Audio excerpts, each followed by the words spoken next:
Hello friends, class 9th ICSE से chapter start करते हैं। चैप्टर नंबर 8 एक्सपोनेंट इन powers.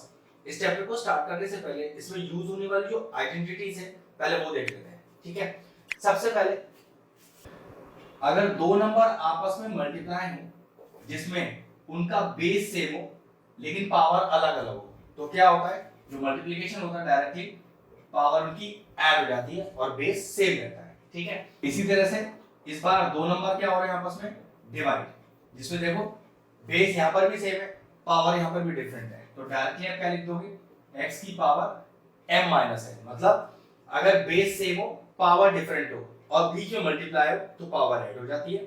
उसी तरह से अगर बेस सेम हो पावर डिफरेंट हो लेकिन बीच में डिवाइड हो तो पावर सबट्रैक्ट हो जाती है। ऐसे किसी नंबर पे एक पावर और फिर उसके ऊपर एक पावर और है या उसके बाद और पावर भी लगी हुई है, तो किसी नंबर पे जितनी पावर लगी होगी फाइनल आंसर में वो सारी पावर आपस में मल्टीप्लाई हो जाएंगी। ठीक है, नेक्स्ट देखिए, अगर किसी नंबर पे ये नंबर कोई सा भी हो सकता है पावर 0 है तो डायरेक्टली आंसर 1, आपको कुछ सोचने का जरूरत नहीं है। नेक्स्ट देखिए, अगर कोई नंबर है जिसकी पावर में -1 है, ठीक है, तो ध्यान समझिएगा, अगर पावर में -1 है और आप इस माइनस को हटाना चाहते हो पावर से तो क्या करो, माइनस हटाने के लिए 1 हो, ये समझ लीजिए कि माइनस तो हट गया। अब माइनस हटने के बाद आपको जो टर्म दिखाई दे रहा है सारा का सारा लिख दो। ठीक है, फिर से समझिए, x की पावर -1, अगर ये पावर से माइनस हटाना है तो 1 अपॉन कर दीजिए।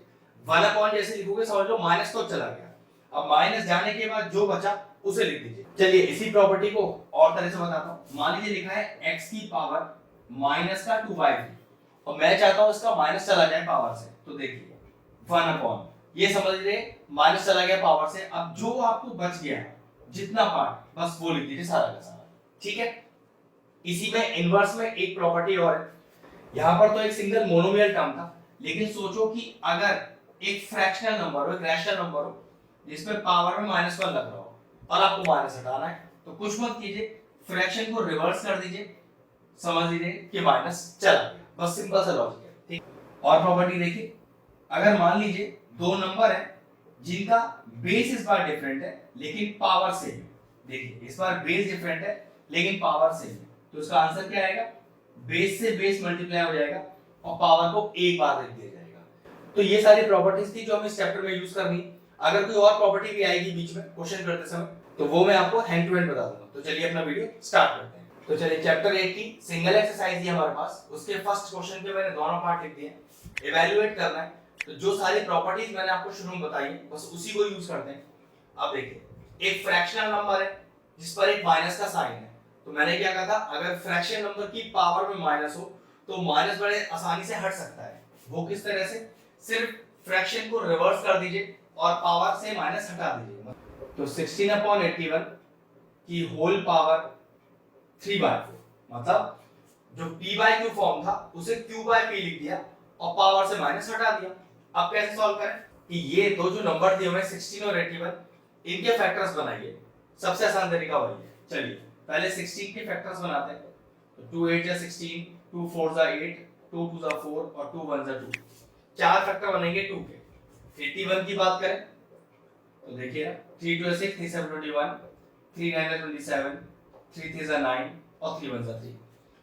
16 के लिए 2 के 4 फैक्टर बन रहे हैं, इसी तरह से 81 के लिए 3 के 4 फैक्टर बन रहे हैं, तो मैं क्या लिख दूं इसे, देखो 2 की पावर 4 अपॉन 3 की पावर 4 की होल पावर 3/4। अब इसे मैं क्या लिख सकता हूं, 2/3 की होल पावर 4 कि एक पावर और है 3/4। तो मैंने प्रॉपर्टी क्या बताई थी, अगर किसी नंबर पे दो पावर हो या दो से ज्यादा पावर लगी हो तो सारी पावर आपस में मल्टीप्लाई हो जाती है। तो देखो जरा, 2/3 की होल पावर 4 × 3/4, 4 से 4 चला गया, क्या बचा 2/3 की पावर 3। अब मतलब 2 को 3 टाइम्स मल्टीप्लाई कीजिए, 2 × 2 × 2, ऐसे 3 को भी 3 टाइम्स मल्टीप्लाई कीजिए, 3 × 3 × 3, तो आंसर कितना आएगा, ये आएगा 8/27। एक चीज और, आपने यहाँ किसी प्रॉपर्टी का यूज किया है, जवाब है हाँ, तो वो प्रॉपर्टी आपको लिखनी पड़ेगी।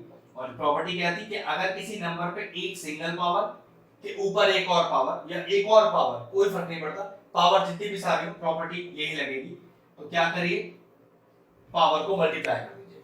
ध्यान रखिएगा, आपने अगर कहीं प्रॉपर्टी का यूज किया है तो वो प्रॉपर्टी आपको सिंस डाल के साइड में लिखनी पड़ेगी। पहला पार्ट तो फिनिश हो गया। चलिए सेकंड पार्ट पे आते हैं। एक मिक्स्ड फ्रैक्शन है 161/64 की पावर -2/3। तो ये माइनस तो पहले बाद में हटाएंगे, पहले मिक्स्ड फ्रैक्शन को फ्रैक्शन बनाते हैं, ठीक है। तो देखिए 64 बनता 64, 64 में 61 ऐड करना है, तो ध्यान से आराम से करते हैं। ये हमारे पास आएगा 125, तो ये हो गया 125/64 की पावर 2/3 माइनस का। अब नियम वही जो हमने इस स्टेप पर लगाया था कि पावर से अगर माइनस हटाना है और नंबर फ्रैक्शनल हो तो फ्रैक्शन रिवर्स कर दीजिए, तो ये कितना हो जाएगा देखो 64/125 की होल पावर 2/3, माइनस को एलिमिनेट कर दिया। अब 64 क्या है 4 × 4 × 4 मतलब 4 की पावर 3, जबकि 125 क्या है 5 × 5 × 5 5 की पावर 3। तो देखो डायरेक्टली क्या लिख सकता हूं उसको मैं 4/5 की होल पावर 3, और बाहर जो पावर है 2/3 वो रहने दीजिए। क्या एक नंबर पे दो पावर लगी है, देखो यहाँ पर भी तो एक नंबर पे दो पावर थी, तो हमने क्या किया था पावर से पावर मल्टीप्लाई किया था।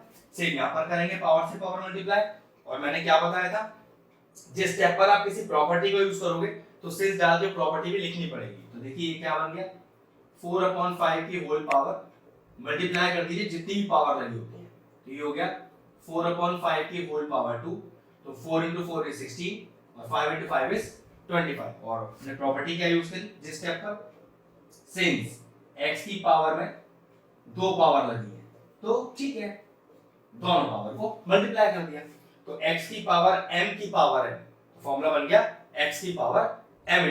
फर्स्ट क्वेश्चन फिनिश हुआ। अगर हमारे व्यूअर्स को हमारे वीडियोस पसंद आ रहे हैं तो हमारे चैनल को सब्सक्राइब कर लें और साथ में लगे बेल आइकन को भी हिट कर दें।